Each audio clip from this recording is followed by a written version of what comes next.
All right, so we're going to go over last night's form. Okay, and let's do it. So here we go.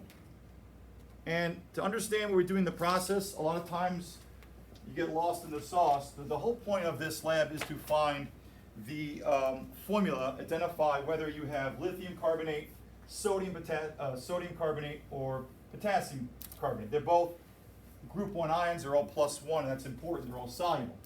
So people get lost in the sauce of what they're trying to do. The bottom line here is that we're going to take something called a molecular mass or a formula mass. We use molecular mass for molecules, we use formula mass for salts, but it's still the same thing. So what do I do first? What do I do last? I always think, what do you do last? In this problem, molecular mass, fancy M, picking up, is the grams over moles. Because when you guys solve for the molecular mass of water, 18 grams per mole, that's the unit. Okay, so that's what we're going to do last, which kind of helps us. Okay, that means we need the initial grams. Okay, well, this is the mass of our dried carbonate. This is what you guys massed out before we did anything. So I get 1.470. And that goes right there, 1.470 grams, just like your lead. Now, I need the moles of the compound to get the molecular mass to compare to the molecular masses or the formula masses of the other salts. Okay? And that's what we're doing. We're comparing our molecular mass to the molecular masses or the formula masses of the salts. Well, I have a mass of my filter paper, and I have the mass of the dried precipitate that's holding the carbonate that came from that. That's the key. So all I'm going to do is subtract my life away, and you get 1.1, I do it, it's right there, 1.178. So I have, and this is important, okay, I have 1.178 grams of my precipitate that is holding on to a piece of information that's very important. It's holding on to all the carbonates, okay, that we precipitated out. And again, a diagram is very helpful, and I keep making you guys draw them, especially for those 2 quizzes. Okay, the solution is in black, but you get the idea. What did we add? Okay, we added some carbonate. We added metal carbonate, and when the metal carbonate was added, because it's soluble, for reasons we've explained ad nauseum coulombically, right? What we get is we get M plus 1, and we get the carbonate, CO3 negative 2. We circle that because that is important. All of the calcium carbonate resulted from all of the carbonates that came originally from my initial compound. That's important. And that's what precipitation or gravimetric analysis is all about. Okay? Now, what did we add? If you remember in the lab, we added calcium chloride. This is also aqueous, as is this chemical compound. That's aqueous. And what do we have? Well, we've got calcium plus 2. And of course, we have chloride ions. Now, the star of the show are those 2 guys, because they're both plus 2 and negative 2. And those high charges attract each other, Coulomb's law, so much that water can't, of course, compete for those charges, so they make a solid crystal. And therefore, of course, we get a buildup, because we're artsy, of calcium carbonate solid. A precipitate. Now, it didn't settle to the bottom. Well, for you guys it is, because it's been sitting there for a couple days. Okay? Now, that's that easy aside. Convert the grams to moles. All right, well, why do I want to do that? Because if I know how many of these formulas I have, and because there's one of these per them, I know how many of these I have. And eventually how many of these, which is this number I need to finish the problem. Okay, so without further frost, let's go get the moles.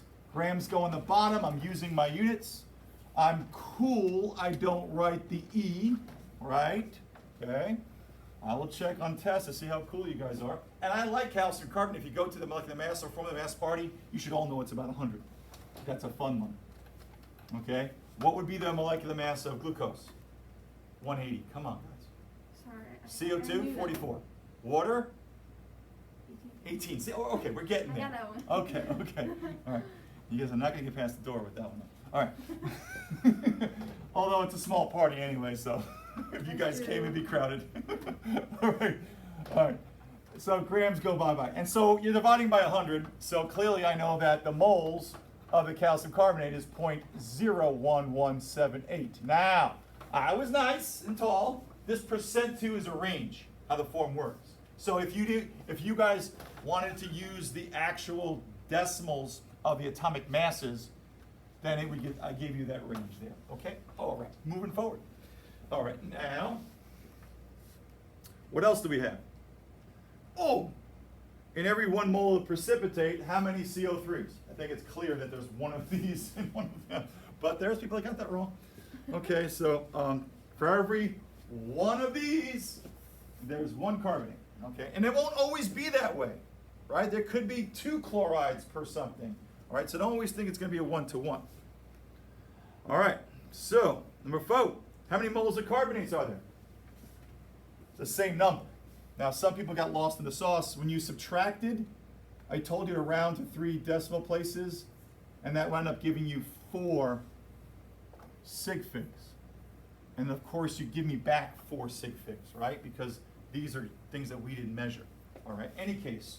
So the next step, and people get crazy in this, but I want to get rid of calcium carbonate. And every one of these, hey, there's 1 carbonate ion.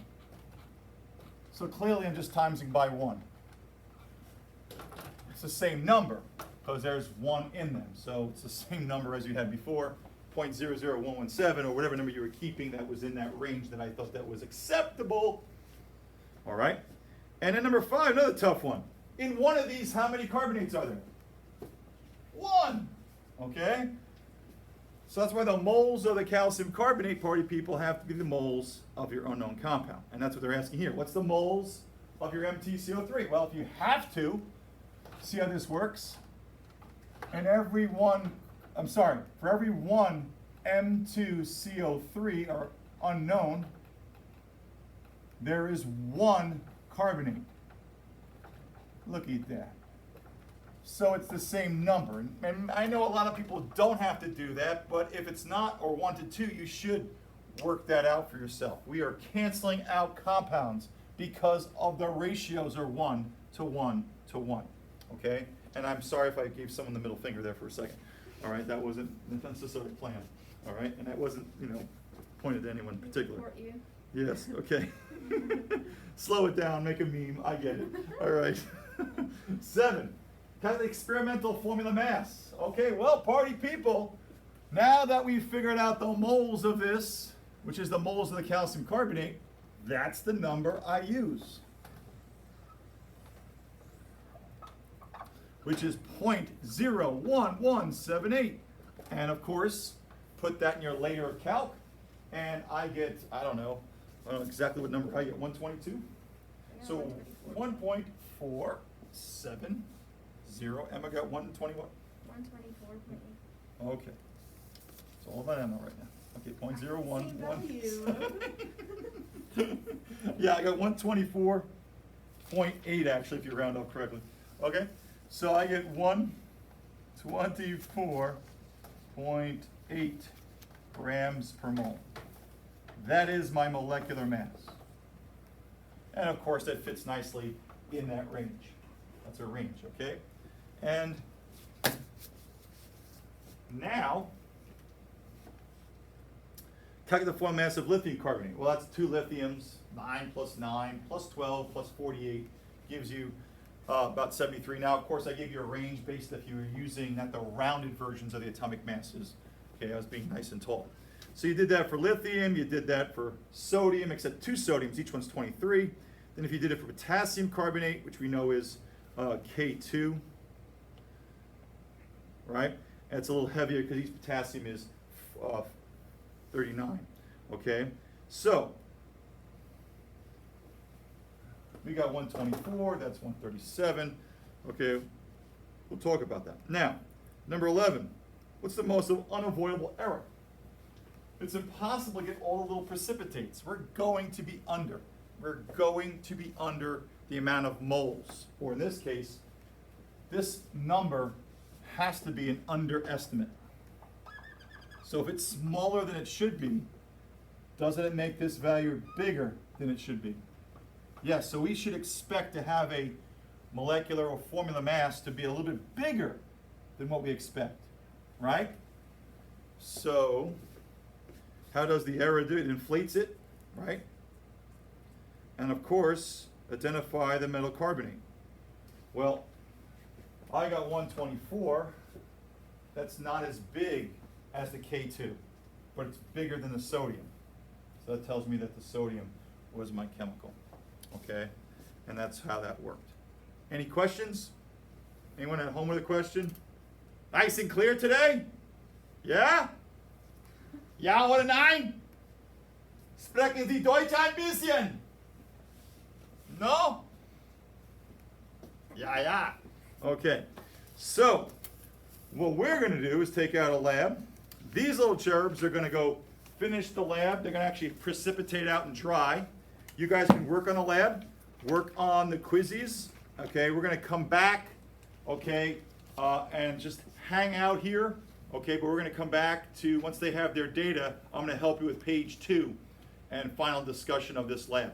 All right, so I'm going to keep this open. I'm not going to record this session. These guys are going to...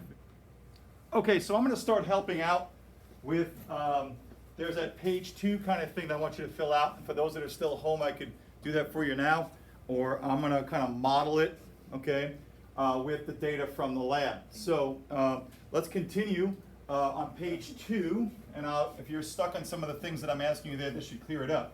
So the balanced net ionic chemical reaction with phases. What was the overall chemical reaction that occurred? What did you visibly see that something new appeared in anything that we did? Yeah, the solid, the precipitation reaction. So the net overall change was what? Well, there was the calcium plus 2 that was delivered by the calcium chloride, and that reacted with the carbonate ion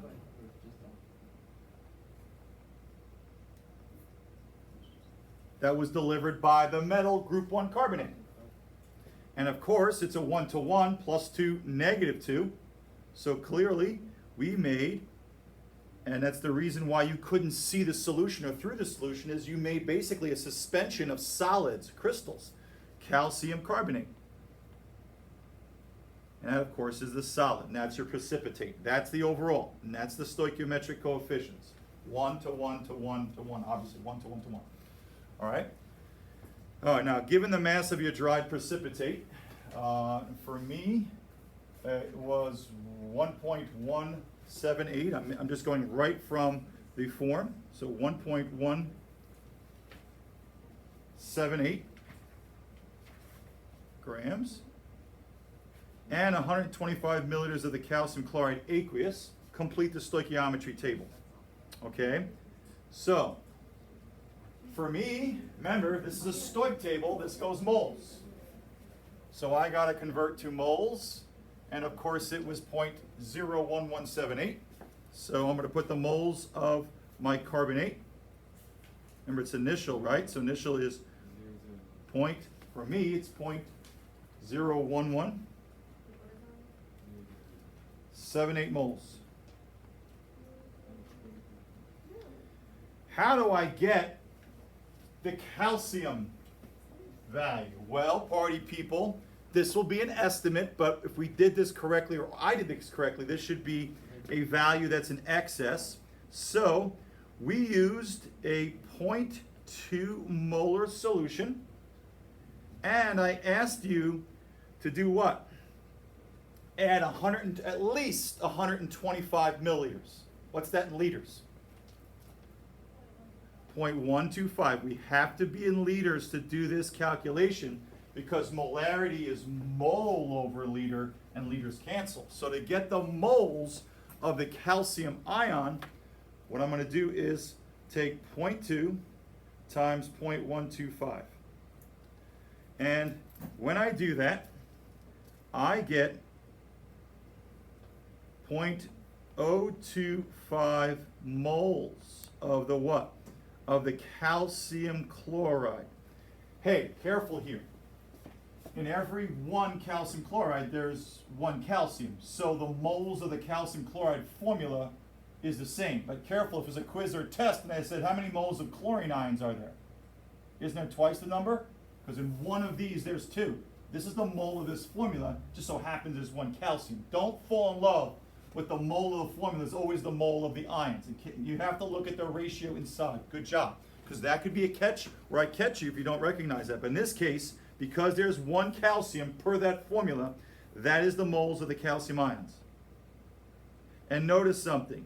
Now you understand why I asked you to deliver at least 125 milliliters. I knew from the math that I previously have done that this would be bigger. I want to make sure that this was the excess chemical. Okay, now this is an easy one because from our balanced equation, this is 1 to 1. Okay, now by the way, initially, there's no calcium carbonate. I'll put the product in there, so I'm going to throw a 0 in there, right? There's none there. This is before the reaction starts. These are initial amounts of these. Hey, this is in the beaker, in the graduated cylinder, and this is the mass of that solid you measured and put it into that solution. Okay, what's the change? Well, anytime, and I will not tell you this on a test, but I'm asking for the quiz. Anytime I give you the mass or the amounts of two things and how much of the product, you've got to figure who's limited. Well, it's 1 to 1, which means in order for all the carbonate to disappear, I need to have, well, there's a 1 there, I need to have at least 0.01178 of this. Oh, I've got more than enough. Clearly, that's the excess, and that's how I design the lab. So, again, in order for this to be the limiting reagent, it's going to be what? Times 1 of what I have, because it's a 1 to 1. So I need at least 0.01178. Hey, I got more than enough. So that clearly tells me that the change is this is going to go bye-bye. I'm going to use only 0.01178 moles. Now that's me, okay? Whatever you guys got for your moles, that's here and here. Okay, obviously this is going to be what? Minus all of this because 1178.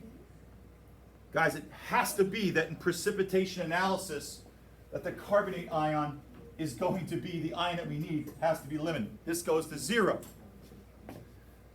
Okay, we'll do the math to see how much of the excess just to fill out the chart. 0.025 minus 0.01178, and I get 0.01322 as my excess. And it's a good reason you understand why there's excess. I want there to be excess. I want it to be driven completely forward. I want to make sure that every carbonate ion that was hiding out somewhere is found by the greater number of calcium ions. Now hold on to your ponies for a second. If this is minus because we're using it up, we're going to make this. And then because it's a 1-to-1 relationship, hey, that's got to be plus 0.01178. And there you go, party people. That is your theoretical. Right? Now you can do it pencil and paper stoic, and I can put it there, but that's your theoretical. Given exactly the mass of carbonate you started with from the initial mass of our system, okay, that is exactly what we should make if there's no what? Error. Okay? Of course, plus that from 0, this is exactly at the end of the reaction how much I should have. Now, if you want to do it pencil and paper and start with your grams like you've been doing, do it. But again, it's the same thing here. Notice it's a 1-to-1. Limiting reagent, hey, that's easy. It's a carbonate ion. How many moles of the excess chemical? Hey, I got it right here. Hey, what's the molarity of the excess? Okay, this one, we really can't do. And the reason why I really can't do, I added an arbitrary amount of water to all of yours. So if I was to add 100 milliliters, which I probably should have now that I think about this lab, All right, and then I do what? You add 125, that's your total volume, right? To find this, you would take, this is your excess moles on top, because molarity is moles over liter. And what you do is take those moles and you would divide it by, let's pretend, if you want to, that we had 125 milliliters, to be 0.125 liters plus what? Let's pretend I gave you 100 milliliters of water. And that's how you would solve it, like you have been, okay? You don't have to solve for that because I just gave you an arbitrary amount of water. And the lab doesn't require it. I'm just going through the motions to show you how this is all similar. Okay, now let's illustrate what your beaker would look like with all available ions when the precipitate was created. This is important. You'll see this in every quiz. Okay, so I draw myself the beaker. I guess I have a red beaker. Now, what did I add? Don't forget, calcium chloride was used to deliver the calcium. And for me, we found this to be sodium, right? The homework was sodium, right? So this was sodium carbonate delivered this. So I know the carbonate was the limiting factor. None of the sodium. None of the sodium. So let's just draw the precipitate first. Calcium carbonate precipitate. You don't have to be artistic, but I'm going to do this. Calcium plus 2, subtracting CO3 negative 2, attracts a calcium plus 2. You're telling me, party people, that you know that this is an ionic compound by doing that. That just keeps going. You did not make calcium carbonate molecule. It doesn't exist. It's a repeating unit of ions that grows out. That's the solid you saw. Now I know it didn't find itself to the corner of the beaker and it was floating around, but hey, I'm tall, okay? Now, who delivered? Well, we should all know group 1 ions never precipitate. So whatever group 1 ion you had, that is going to be the what? That is going to be that's going to be spectating. So I expect to have a bunch of sodium ions. Now, if you've got potassium, it's potassium. Okay, now, what else do I have? Ooh, calcium was actually what? Wasn't it the excess chemical? Right. Some of it went into the precipitate, but there is some excess. So we know that we locked up some of the calcium, but there's got to be some calcium that did not get precipitated. And for good reason. We want to make sure we find every little piece of carbonate. We wanted to add excess to drive the reaction, Le Chatelier's principle forward. Okay, so I draw a calcium there. Not all the calcium got locked up, so if you miss the calcium, this is wrong. Now the sodium should be in greater number than calcium because that was the excess chemical, and there were 2 sodiums per 1 carbonate, and that was, that was the limiting reagent chemical, right? But it doesn't matter, there was 2 of these, all right? Now, what else do I got? Oh, chlorides. Woo! For every 1 calcium, and not all the calcium got used up because this was the excess chemical, there's 2 chlorines. Who should be in the highest amount in your beaker? Your chlorine. Why should your chlorine be the greatest number? Number 1, the chlorine did not what? It did not precipitate. And there was 2 of them, okay, per formula, and it was the excess chemical. So I should have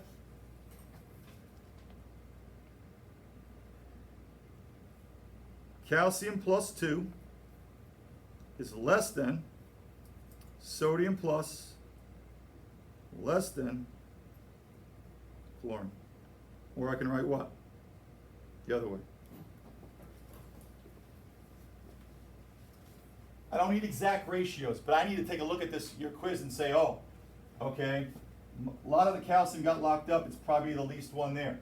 Sodium was the limiting reagent, but there was 2 sodiums. It never got precipitated, so a lot of them there. Hey, this was in the what?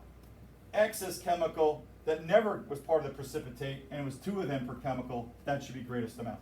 Okay. Now, last little piece of the lab is percent yield and percent error. As you know, percent error is your measured minus the accepted over the accepted or the theoretical times 100. We figured out our theoretical. Okay, I want to see if it's positive or negative. Your percent yield, same thing except you don't subtract it by your theoretical. Okay, and that should either be above 100 if you've got a positive percent error or below, okay, if you got a negative. And that's really the lab, okay?